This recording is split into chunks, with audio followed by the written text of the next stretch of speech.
Hi everyone, I'm Stefan Lin, And I'm Alex Yip. and this is the 20s Grind podcast. And this episode, I'm sorry everyone, I'm a little under the weather, so if you hear my voice is a little messed up. Changing I seasons. I got some drip, so Alex is gonna have to do the whole podcast. I'm just kidding. Yeah, everyone wants to hear me talk for the next 20 minutes.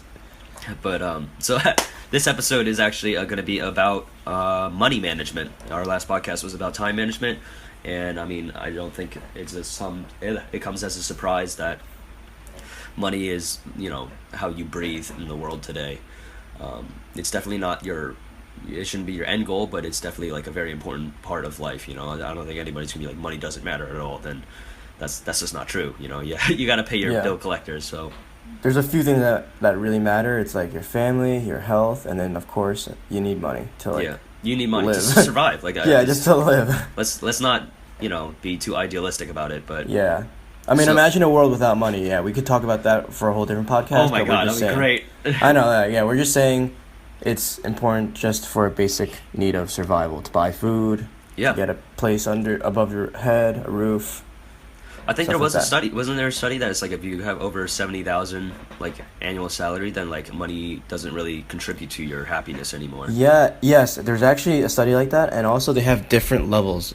There's different levels of the study. It's like the first income bracket I think is around 70,000 or 75,000 ish, and then once you reach the millions, the difference between like 5 million and 20 million, It's the so quality minimal. of life is very negligible. Yeah, Yeah. they didn't really see a huge spike, at least in Yeah. the survey they did. I know. I heard that. I heard the exact same thing from Gary Vee, and it's also like another statistic that, and I don't want to go too off on a tangent, but like another statistic that kind of like surprised me was that the top 1% of the world is actually at like 400,000 for like your annual salary. It's just 400,000. It's not like 6 billion. It's not like 5 million. It's just 400,000, and you're already in the top 1% of the U.S., which is like 1% of the 1%. Of the world. Yeah. Yeah. So like. Earners in China are also catching up very fast, but we Yeah. could talk about that forever. But yeah. This so, podcast, it's about money management, and why I it's mean, important, how to it's just- do it. yeah, it's just like it's very recent that I realized that some people don't live with like a rainy day fund, and it baffles. And I completely understand if you are struggling and you are going like living paycheck to paycheck, and there's nothing you can like. I understand that, but if you make more than that and you can like save some money but choose not to, that's what confuses me. Like. So you chose the option to not have one, basically. Well, no, actively. I like it. It like you Like, can yeah, hear my these people- brain like Control Alt Delete right now. Like when people decide it's just like instead of cooking a meal that costs like maybe like $5 to make, they'll go out and like pay $12 to go like eat For at the a diner. convenience, right? Because they don't know. But also these people, I think some of our peers, myself included, we didn't get that education about personal finance that we should have in high school. Did you know that now in our high school, Yeah, they require it. They're mandating. Yeah, it wasn't required before, and then once we graduated, then they made it mandatory. Like that should have Yeah. been mandatory years ago. Yeah, Years. I think People it's did- so important. Yeah. Anyways, It's just like, and the thing is like I've talked to some friends about this, and then they're like, hey, like it doesn't matter too much, between like cooking something for $8 and buying something for 12, it's just $4. But like you think about like the long-term scaling of that, and like you go out every day for dinner compared to like just like cooking your that's own so meal much. in bulk.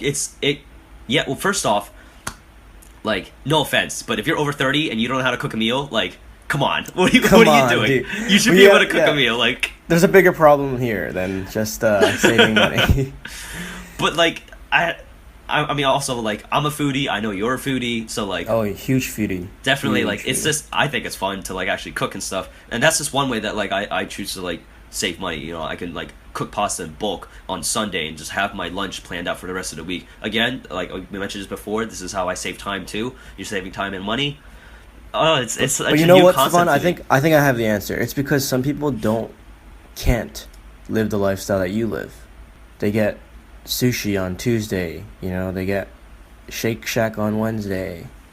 They want to go to, I don't know, freaking whatever on there's Thirsty always those Thursday. people. Yeah, there's people who want to live that a different lifestyle than Which, yeah, I what I'd say is like completely. a rather frugal one. And we grew up like we were indoctrinated differently than other people for sure. Everyone has their own story, and we're also come from immigrant families, so we don't spend money on, as Gary Vee would say, like dumb stuff.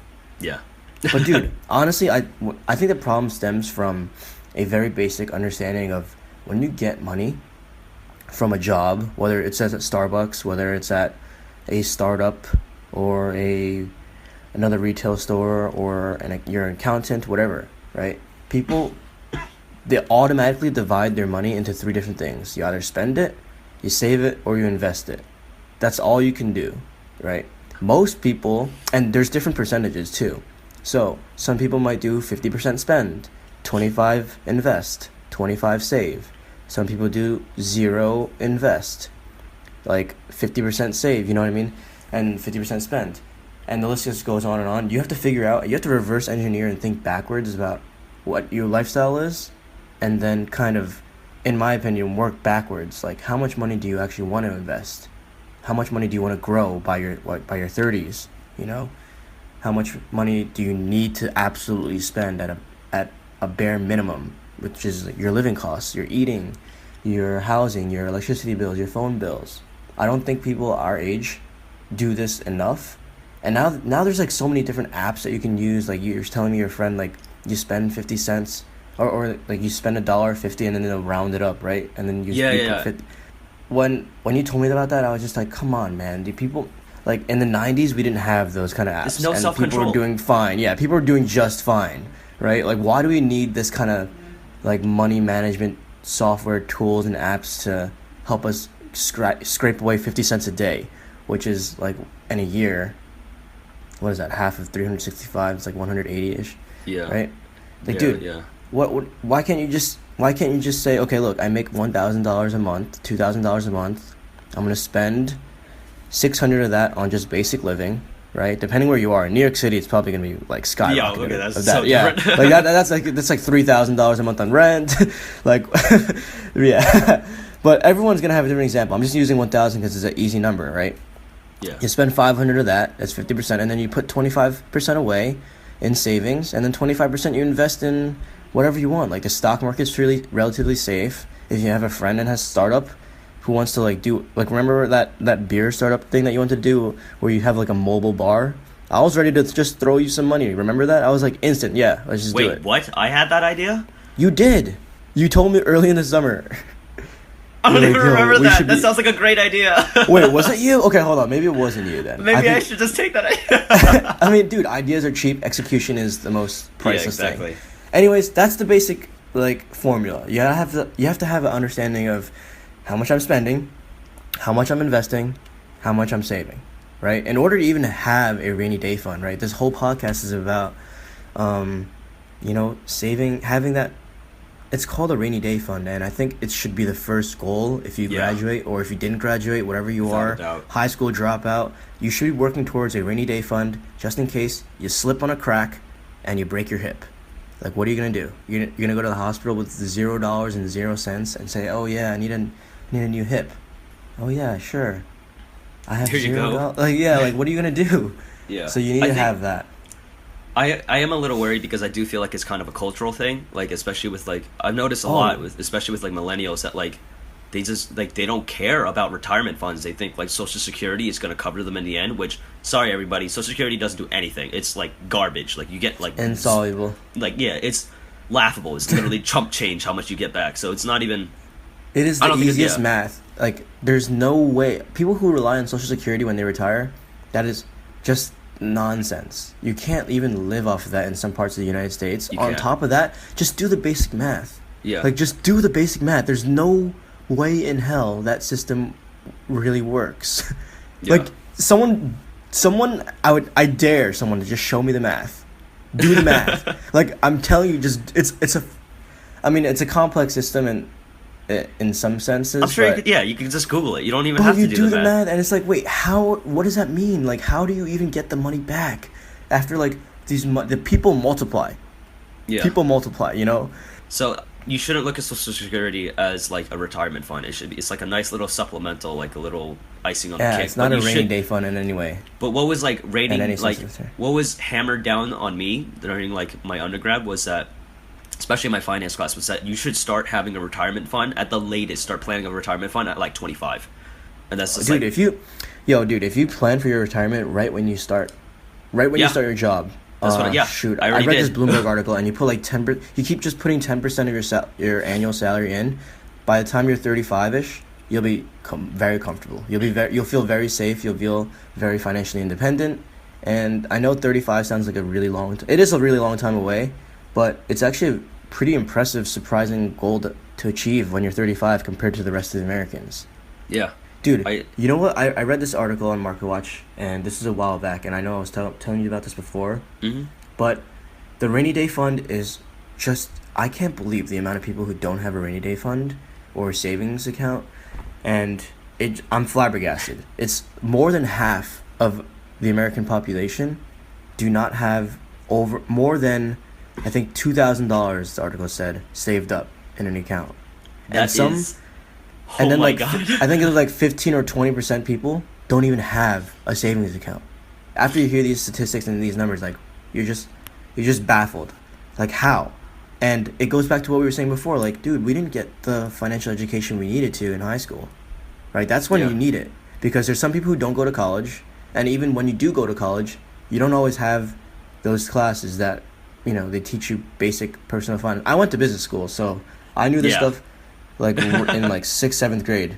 So and in business school, obviously everyone has the same kind of mindset, and if you don't, you get caught up to speed real fast because everyone that's around you is already playing the game, has been already playing the game.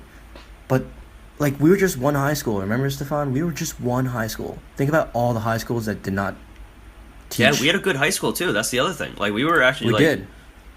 like it was a really good We high really school. did. And I I know. I can't imagine, like, it's just a lot of information that people just don't, like what you said last time, it was like, how do you know what you don't know? Or, like, how did you phrase it? How do you learn what you don't It's know? like, yeah, you don't know what you don't know, Yeah, oh man, like, or you can't possibly find. Yeah, if you It's don't hard. know, if you're not aware of anything, like what you're doing wrong, then how are you gonna learn any different, right? That's why you need to talk to other people, and other people will bring you up to speed if they're like half decent. yeah, if you surround yourself with the right people, is what Yeah, you that's say. why. Yeah, that's why there's that saying, their proverb, like surround yourself with the people you want to become or the people you aspire to be, and you'll gradually absorb, like through osmosis. Their best qualities, yeah. That's the real Yeah. thing. But it's just, like, I think it's... osmosis. I can't believe we just used that. Okay, we're never gonna look back on that one ever again. No, osmosis. But I think it's also a cultural thing, because I'm sure you've heard this too with the, what is it? Is it Parks and Rec with the treat yourself? I don't watch Parks and Rec. I was told to watch it. But do you know that phrase? Like, a lot of people are like, oh, I I'll do, just treat dude. It's... You have no idea how much I think know it's that so toxic. I don't think it's good for people because you spend the money you get immediately when you get it man. because you're like, and yeah, it I feels know. great, it feels great that you get a paycheck and you're like, let's go to a bar, let's buy everyone I a know. drink, let's Release, escape a little bit. yeah, Right. and it's a great dopamine hit and you feel great about yourself, but it doesn't help It's when temporary, like man. It's when temporary. like a baseball smashes through your window. How are you gonna afford to? Are you just gonna live with glass on Okay, your floor? Like I think I do. Okay, honestly, I've heard of that term I went to NYU, and treat yourself was a huge thing there. Like, you gotta take some time to relax, for yourself after like a long weeks of worth of classes and exams. But dude, I think that you do need those like days. But Of course. for me, once a month. Some people differently, once a week. Some people once a day. Some people once every 5 hours. There's a whole spectrum of different people. For me, I'm not totally against treat yourself, but I limit it to once a month. I mean, Once- the max more you limit it, two. the better. I don't need. I'm personally not a very like lavish person. I know some of my friends would say that I'm different, but I don't really live a huge lavish I'm lifestyle. different. I'm not like other guys. No, different as in like I know. I'm I'm just actually busted. freaking bougie and I need a freaking Rolex. I don't need a Rolex. I don't need a new Oh. car. I don't want a car. Also, I think it's because I live in New York, so I Yeah, don't you need don't a really car. get yeah, I know a same lot of my here. friends like their goals, dude. Our friends in high school, their goal is to get a BMW by the time they graduate. Or like their second What? year. Remember that? That was dude. Every guy had at least. I will admit myself. I even wanted. My dream car was an M3. Okay, my dream car was an Aston Martin, and that was because of a teacher that But we both know. But like, I it's wanted not it- a realistic goal, and I knew I wasn't gonna get okay, it. never mind. I don't know who it is. It is realistic if you could set your mind to anything. And After you could set your graduating mind to high save school, money. I would get an Aston Martin. Absolutely not, man. Are you serious? Oh, I know who you're talking about now. I just remembered. Yeah. I was like, wait. I was really like in the Yeah. back of my head thinking. I was like, okay, now that I know the one. I know the one teacher. He was awesome. That guy. He was awesome, yeah. But, If he's listening to this, man, he knows who he is. but yeah, everyone knows who. All But right, I so think Stefan, how do you do it? How do you? so. Okay, I Give me think your breakdown. I did want to speak just a little bit about like how culturally, how Oh, yeah. how I was raised, and why I like value money a lot differently from I guess what I see in my peers. Mm-hmm. Because to me, it doesn't matter how much I make. $4 or $5 sounds like a lot of money to me. Because I was never given allowance. Like I was like when I did chores, it wasn't like, oh, we're gonna bargain. You do the chores and then I'll give you money. It was never like that. It was like you should do the chores because you want to have a nice house and you want order in your house. If you want a present, wait till Christmas. That's pretty much it. So like I always like prioritize like, oh, I want this. Do I really want it? And I like really like honed in. Okay, I really want this toy. I'm gonna wait for it. And then like I would make a decision. That's my one toy for the year. But like that taught me how to value things, you right? And that taught me like at a very young age. Okay, do I really need it? No. Okay, do I want it? Okay, I'll work Yes. for it. That's the one I choose. So Yeah. that's how it. Just like growing up without an allowance and everything, and like I would still be able to buy things. Why? Because me and my brother would like sell candy. We'll buy a pack of candy and we'll sell each one for like 25 cents or something like that. Like itty bitty little things like that, and like that automatically taught me like, okay, I can make money this way. I can make money this way. And I mean, like, I'm not like a whiz at like flipping garage sales and stuff like that. I'm not like that. But like, There are people who do that like full time. yeah, and if you could do it, please, Craigslist, like, too. do it because it's amazing. But like, everything that I spent, I knew it came from me, and I knew that it was like it has more value to me too in a sense, Like if I went out and like I bought I don't know, like a pizza or something, like I knew that it came from like money that I earned from tutoring. Money has never changed that much in terms of like how I value it. I did binge spend for a short period of time in college, but that's because I started Oh, playing yeah. like Grand Theft Auto, and then like $20 in the game is like nothing because you could just like rob a bank and get like 250,000. And then I realized that started reflecting on my real life. I just started spending like $20 at a time, and I was like, okay, we need to calm down here. We need to chill out. Yeah, I did so not like know anything about that, Stefan. I can't Vi- believe. so- So, yeah. GTA has impact on Stefan real life in IRL. Well, no. I'm not saying I'm about to like just go and do like a crime spree, but I'm saying like it does. Either. It does affect like because like when you go and like you play video games and you like, oh, this suit is like $150, and a job that I do, like when I rescue the guy from this cartel or whatever, I get $1,000, no big deal, right? Because like it does like register in your head as money, and I think that's another thing. If you've ever we both have played League of Legends, and you know how like Oh, yeah. the thing with like riot points, right? Like the in-game currency, why it's so different is that you don't mind spending like 980 points because it's not $980 in your head. Like they add an extra kind of currency to trick your brain into thinking, oh, this isn't. It like it's one step removed, so it makes you forget how much money you're actually spending. So that's It's just another like thing that poker. like people got to watch out for. Yeah, it's just like poker. Yeah, exactly. And I just like kind of detracted a little bit, but like how I save money is I always ask myself, do I need it? Do I really need it? And then like if I'm ever like out one night and I'm thinking like, oh man, I could really just like go for a whole pizza right now. Like, do I really need it, or am I just like kind of drunk? Like, am I just like actually hungry, or am I just like drunk hungry? And my go-to is just go home, go to sleep. You get it tomorrow. And if I don't want it tomorrow, then I didn't really want it. And I think it's I honestly like that. just a matter of like self-control, right? Like, do I That really takes need, willpower. Yep, exactly. do I really need Self-control. another drink? No, I don't. Let's just go home. Just go home, save Call some it a money, night. go to bed. Yeah, watch a movie. Turn off your brain, watch some stupid show on Netflix or something. Like itty bitty things like that. Do you have to go out every weekend? I'm not saying that you you necessarily like shouldn't have fun, but like should you be going to clubs that charge like $25 covers that like, you know what I mean? Do you really need to go there? Is that what makes you happy? Yeah. Or do you want to hang out with like some of your closest friends? Like maybe just like crash at one of your friends' place and like play some video games. You know, cost $0 to do.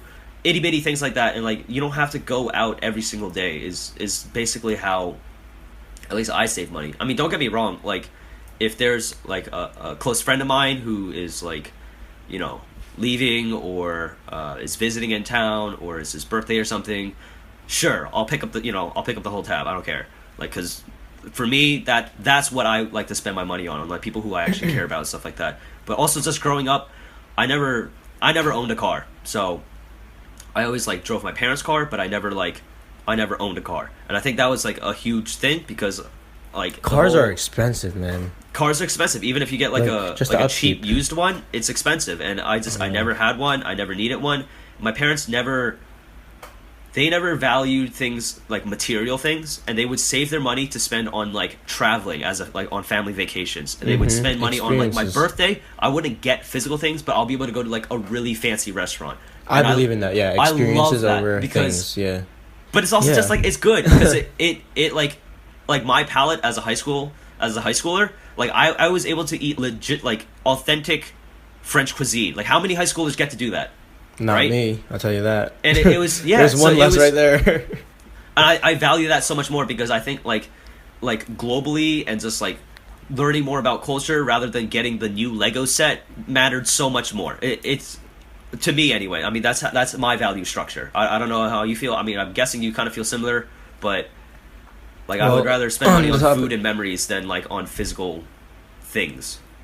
Of course, definitely. For money management, I was just doing a self audit while you were saying all that, and I do have like 10% of my total value in a savings account that I just totally forgot about. And I was like, do I really have a savings account? Savings account, in my opinion, are totally like worthless and useless. Like you make like 2 cents a year if you have like a bajillion dollars in it. So you Yeah. might as well just put your money somewhere else that you can see, even at a basic level. For podcast listeners listening to this, and you're just like, okay, well, Alex, you're saying, how do I? You're telling me you're spending money, right? That's obvious. You're saving money, okay, semi-obvious. Okay, investing, now you that's a curveball. So, honestly, if you work backwards, you gotta take away from your spending. Open up Excel, then figure out. And this is what I do. I have an Excel sheet with all my expenses, and that's how much I need to spend, right? After my spend, I have some number that I will then map out whether or not I want to invest it or if I just want to save it. And right now, I've been just, after that expense, after all expenses, everything just goes into investments, such as Bitcoin, some of my friends' little startups that I'm participating in, a lot of things. I know, Stefan, I gave you like the whole lowdown before. I'm doing a lot of different things right now. Yeah. Including the restaurant. And like I'm basically like my spend is actually very little because I'm staying home, but 100% is just going investing. Basically, it's not exactly 100%, but it's because at this age level, right? I'm 22. I know I don't have huge burden. I don't have any, luggage. Like I don't have a family to take after. I don't have a mortgage to pay down. I do have student loans, but I made the choice. I didn't tell you this, but I made the choice to keep my student loans there and do the minimum while I focus on just like building. I didn't tell you that before, Stefan, but it was a really big decision. I was thinking about it for the last 2 or 3 months, like whether or not I want to get it out of the way, because I hate debt. Is actually like a burden to your like mind sometimes. Yeah. It's always Like in the there's back a of your head, it's psychology eating behind away. it, yeah. But also you gotta learn you have to like a huge discipline and understand the math. Like it's always gonna be there. The debt's always gonna be there. Like the banks, oh man, that's why people don't like banks. The banks, they feel like everyone has them. They have like huge amounts of leverage on them, and it's just money. Just think about it. It's just money. You're gonna pay it back somehow, and if you don't pay it back, well, fine. You're not. Your credit score is gonna go down a lot, and you might not be able to buy that house when you're 30 or 35ish. But the point is, invest. Like for me right now, if this is the 20s grind podcast. There's got to be some risks taken at this age. Otherwise, to me, risk is fun and it makes life way more interesting. But and please, it's kind of a weird approach. Yeah, but for those of you listening, if you just think that saving is a better option and you want to do 100% saving, just pick wisely. There's different ways to save. There's a great website called google.com. There's a million ideas out there for you to save, like in a safe and low risk way.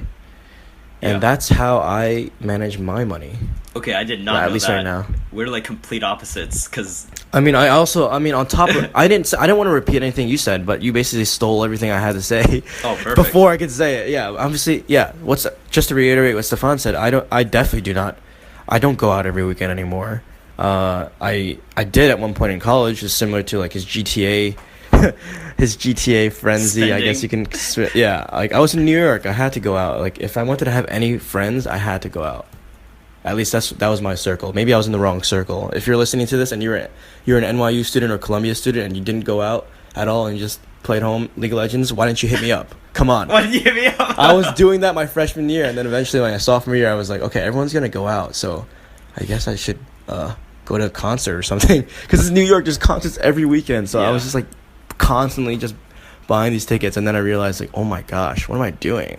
I didn't even have the money. Yeah, I didn't even have the money to like go to the concerts. But yeah, I mean, it's just really important, everyone, just to have like a personal budget, be very realistic about it. If you're spending and you don't know how much you actually have, like that's not the right mindset. And for me, like a super safe way that I do it is that if I use my credit card, I pretend like I just spent cash. Pay it down right away. And I always, in my head, I always round it up. And I always like keep notes to myself. Like if I buy something for like $11, I'll say I spent $15. And in that way, that's how I make my own little rainy day cushion. Whereas like, okay, I actually do have some like more saved up than I actually think I do. So that's how I do it. I do more of a micro kind of thing. I'm personally saving right now. I have a great 401k that I'm, dumping money into. Oh my God. Yeah. We did not talk about that at all. No. Retirement. But I guess we could do a retirement one. But homeboy Alex Yip is just putting 99% of his money in investments. So that's a different approach. I mean, I don't... Zero cash. I'm sitting on zero. Like, my cash right now in my account is like absolutely... It's at a very bare minimum. Let's just put it that way. Jesus, man. Very, very bare minimum. That is not the approach I thought you were taking. I'm very risk-oriented right now, as you can tell. But yeah, I'm sitting at every table, casting out every fish line, whatever you want to say. But also, I want to just end on one thing. Like, if you do need an app to save the money, use it. I wasn't trying to bash on anyone before. Like, if it helps you, and it helps a lot of other people, just do it. For me personally, I just use Excel or Google Sheets, right? I'm old school like that. I like that. It does, the sound of automatically rounding up like 7 cents every time you swipe your card or it's actually a pretty good idea if you really need to, slowly do it and you don't have that discipline or time to do it yourself. Those apps are useful. Yeah. That's all. Because the end goal is that you just want to have that rainy day fund, and however you see fit, do it. It is important to have one. Life is unpredictable. Yeah, I want to know what other people have to say. So let us know. I'm so curious to hear somebody refute the idea that you need a rainy day fund, because how do you live until you're 30 with? I don't know. I'm interested. What? I want to see the emails and messages. From everyone. All right. Yeah. Good luck, everybody. Thanks for listening to the 20s Grind. We're right there with you. And I'm still just baffled with like how people say it.